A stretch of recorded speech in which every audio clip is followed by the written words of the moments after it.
What's going on, everybody? Welcome to episode 6 of my personal Road to Glory mode, as we are a member of the UCF Knights, and we're coming off of the most improbable victory, beating number 4 Penn State University. We were unranked UCF. Me, C4, Papa C4, going up against Saquon Barkley. It was quite the game, even though we're running back, 2 or whatever. But we're on to another week. We got that. We have South Carolina up this week. You can never sleep on SEC competition. And we just had our practice of the week. And we got, 2,400 XP. We only had one big touchdown run. I wasn't really going to chop it up into the highlights. But ultimately, all you need to know is that coach feedback right there. You're doing well. Next week, you can challenge for the next string. And the next string is that running back 1 spot that we were supposedly originally promised when we came here. We're the highest overall running back, even though, in this world, realistically, there's no overalls or anything like that. But next week, after the South Carolina game, I will be running back 1, and I will feel a lot more confident over, our chances and likelihood of replicating the 13-0 UCF season. But this week is a very big matchup against South Carolina. Let's get into it. I'm not going to lie, this is like the first time I've ever seen this in this game. There's like a big-time game preview that is incredibly helpful to look at. So I'm going to actually look at these before we hop into the matchups here. It's Kirk Herbstreit, can I borrow a feeling? Kurt, aka Millhouse's dad, has picked us as we're 3-0. Going up against 2-1 South Carolina. Look at the ratings though. Everything is going predominantly South Carolina's way. They're a B+ rating to our B. Look at UCF's info. I mean, that stuff's not really that important. Overall, everyone knows South Carolina's a little bit more illustrious of a program. But we have obviously beat Akron, Florida National, and that massive victory over Penn State. We're still somehow, some way not ranked. Looking at South Carolina, they beat North Carolina 30-0. They lost. They got pummeled by Georgia, but they beat Vandy. And you would figure our UCF roster is probably closer to North Carolina than anyone else on this list, and they bought them. So, man, I'm actually really worried about this game, to be completely honest with you. Those are our leaders. MacKenzie Milton hasn't particularly had to pass the ball. We've been a defensive front so far. It hasn't really been our offense taking over, because I'm not expecting that to happen until we get the running back 1 spot. But look at South Carolina here. I'm not super familiar with a lot of their players. I do know they have Deebo Samuel there, who has 10 catches for 198 yards. He is a legitimate deep threat. And obviously with Will Muschamp at the helm, he was former Florida Gators head coach. Muschamp, he's really good. He's a good schemer, and his defense plays really hard. So this is probably going to be a low-scoring battle. Let's see what happens. Alrighty, here we go. Open a drive, second 8. Look at that running back 2 spot. Already getting some snaps. This is exactly what we wanted. I don't know if I'm actually going to get the ball in his handoff. Oh, we don't. Looking like a chump there. I don't run block. I got the ego of a TO here. That 0-yard rush. I would have at least got 5 on that.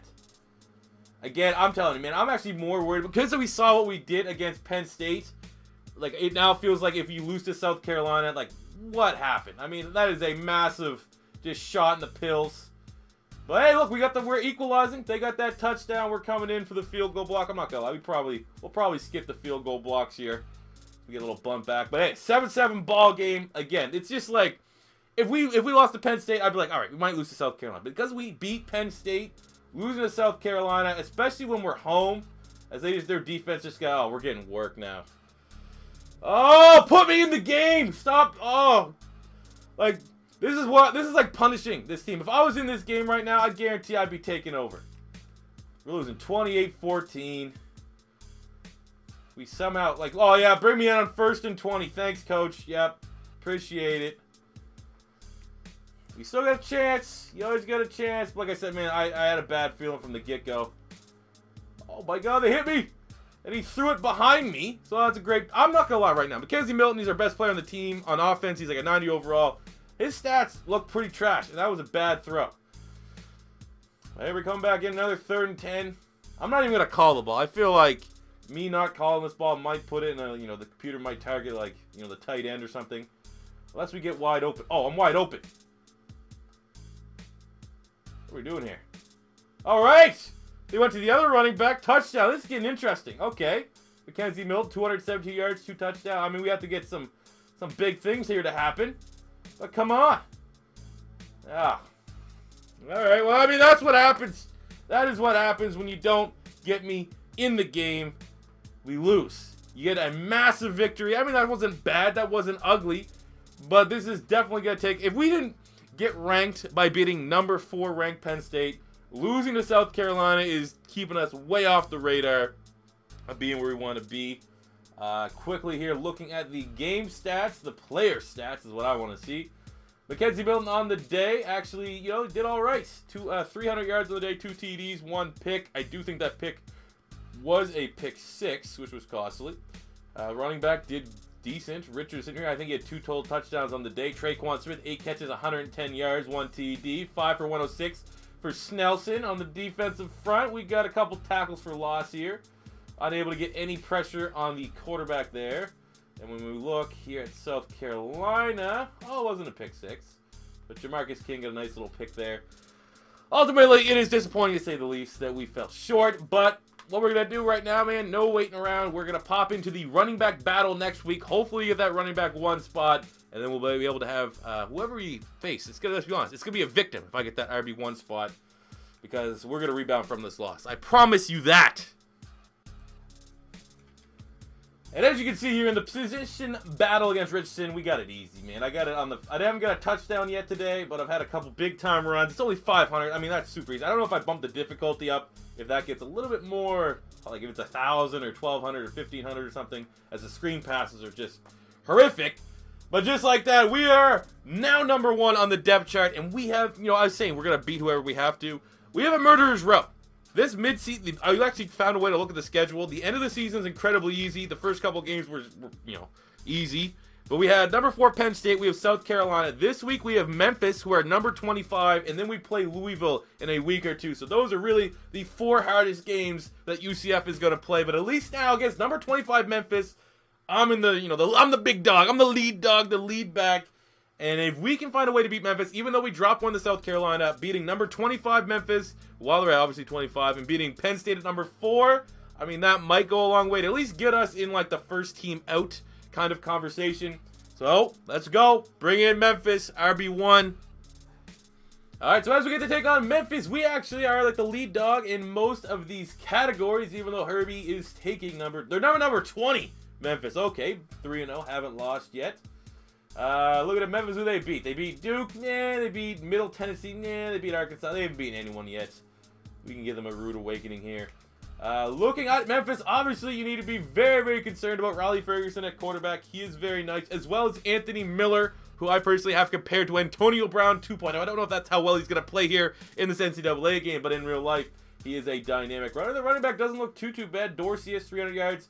2 touchdowns on the day, but ultimately they haven't beat anyone yet. You know, the same thing that people were talking about the Philadelphia Eagles this year in real life. Oh, let me know when they beat someone good. They beat the Atlanta Falcons and the Minnesota Vikings on their way to the Super Bowl. They still haven't beat anyone good yet.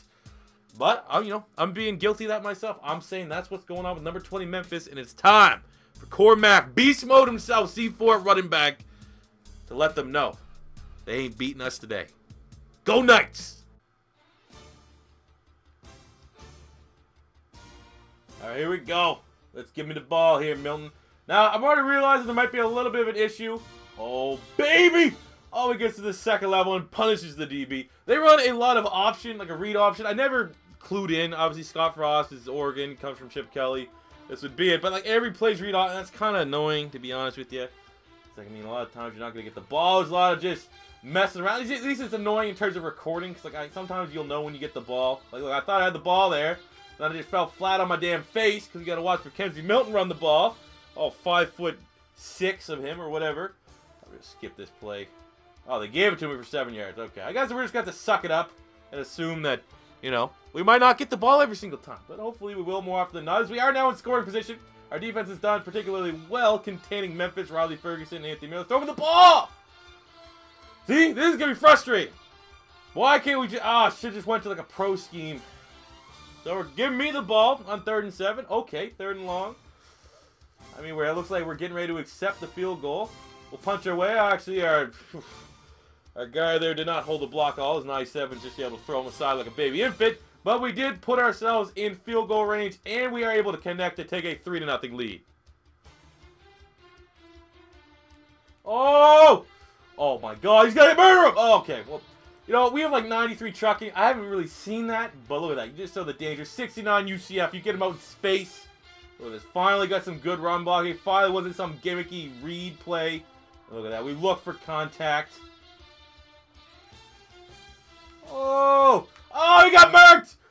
Oh my God, this 14. This is a big time battle. I don't know if this guy called me on Twitter or something, but he's trying to bring the lumber. Look at that, 10.4 yards per carry, 9 for 90, and they haul me out of the game. They haul me out of the game and they fumble it. You got to be kidding me. You've got to be kidding me. Oh my God. This Memphis defense was bad on paper. Like, they were like a 70-something. That's the reason why their overall rating was lower than us. They have like one of the worst defenses I think I've seen so far. I think Akron might have had a comparable defense to Memphis. I'm dominating right now. As long as they keep me in these games and not pull me out in the red zone and fumble it, we already got 100 yards, and there's still 2 minutes to go in the second quarter. Come on, give me the rock, baby. Give me the rock, baby. We're going to bounce the outside like I do. I don't know if there's a C4 special in the UCF book. I did see it in training, or practice, or whatever you want to call it. Oh my God, we got hauled out again. We're getting vultured! We are getting vultured today. But we're up 10-0. I'm a team player. It's fine.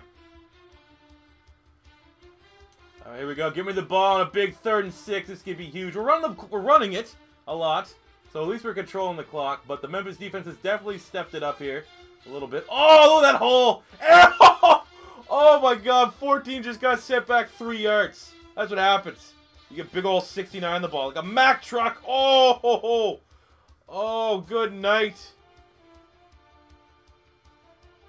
We're in the scoring zone here once again. Oh, we're in search of our first touchdown.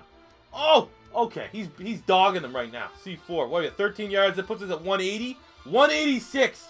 This freshman from Canada, 186 yards. But he won. Oh my God! If they haul me out of the red zone one more time to let goddamn MacKenzie Milton or something get all the glory, I'm gonna lose it. But we ran the ball 42 times, which is good. I have done these career modes where we've got 6 rushing attempts in a game, and I'm a running back, and I'm livid. There we go. They're starting to make some stops as Memphis was able to get a touchdown there to equalize our touchdown, but we're still up 10. I feel fairly confident that we're gonna knock off another ranked opponent. But this nonsense of me coming out in the red zone after I grind my way down the field for this team, it's coming a little frustrating. I know I'm a freshman. Give me some goddamn respect. Oh, come on, 78. Get that block, baby. This is 200 yards on the day. Does that give me 200? You gotta tell me?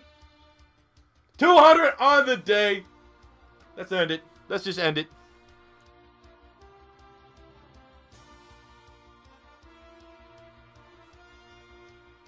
There we go. We got the win. We went off. Play of the game. Better believe it goes to Corey Mack. Look at this. Bounces to the outside. I hope they show at the end of the play where they haul me out. Oh, you gained 20 yards. All right, let's haul him up for the backup. You guys are trying to keep me fresh, but I mean, as many 100-yard games as we can get is going to be good because he has to compensate. We didn't get play of the game. We had 200 yards.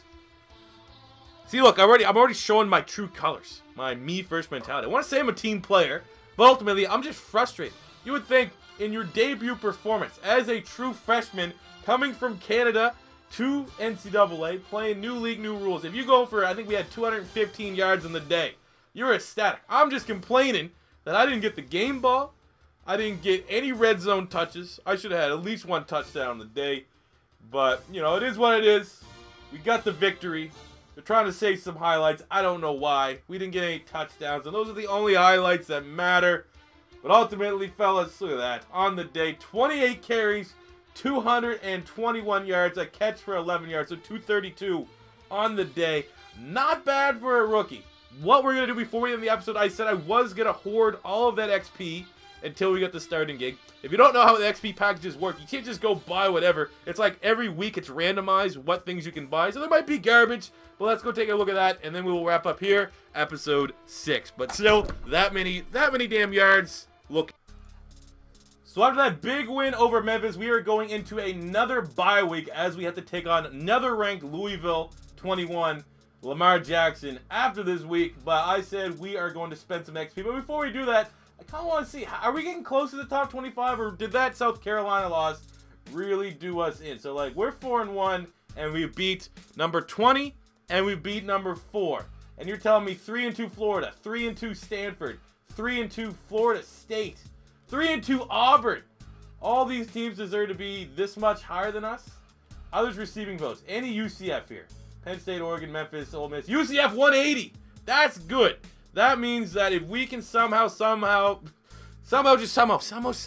contain Lamar Jackson and beat number 21 Louisville, we probably can get a nice little italicized number next to our name. But ultimately, it is time to look at spending some of this XP. And personally, I do not like the whole reaction time mechanic of this game. I really think it's kind of cheesy, to be a little bit honest with you. But we have some good ones here. We have beef mode. Nice. Beef mode, you know, already works. +1 break tackle, +1 stiff arm, +1 strength, 4,000. Thank you very much. We got do it like this, which is a 2+ bonus to our carrying and agility. Thank you very much. Mr. is a career boost. Oh my god, yes, I will take that. +1 elusiveness, +2 finesse, +1 juke, +2 spin move. Helps us get out in space. And we have the pocket protector. You know, that is good in a way, but that's like, you know, your pass block strength. In reality, those are traits you're going to gain as like a junior and a senior as you get there longer. So we're just going to more so go with the juicy one. So we went window shop. We didn't even go window shopping. We went out and we throw down some cash. We're now sitting only 7,000 XP to go. But I'm feeling pretty good. We're now at 83 overall. We're running back number 1. We're probably a win away unless this game just keeps you know, raw dogging. The UCF Knights will be ranked if we can win. But that is for another episode. Thank you for tuning in to episode number 6 of my personal road to glory. I'm thinking maybe for future episodes, once we kind of get in the rhythm of things, I'm going to try to turn it a little bit into like a story time-ish. You know, not every episode, but some episodes I'll talk about things, you know, crazy stuff that might have happened when I was actually playing football. It kind of relates it all back to this being my personal, you know, vicariously living through the game. I don't know if that's something you guys think would be kind of cool. Let me know in the comment section below. But ultimately, thank you for watching. Subscribe if it's your first time. Smash the like button if you enjoyed. And I'll catch you guys in the next one. Peace out.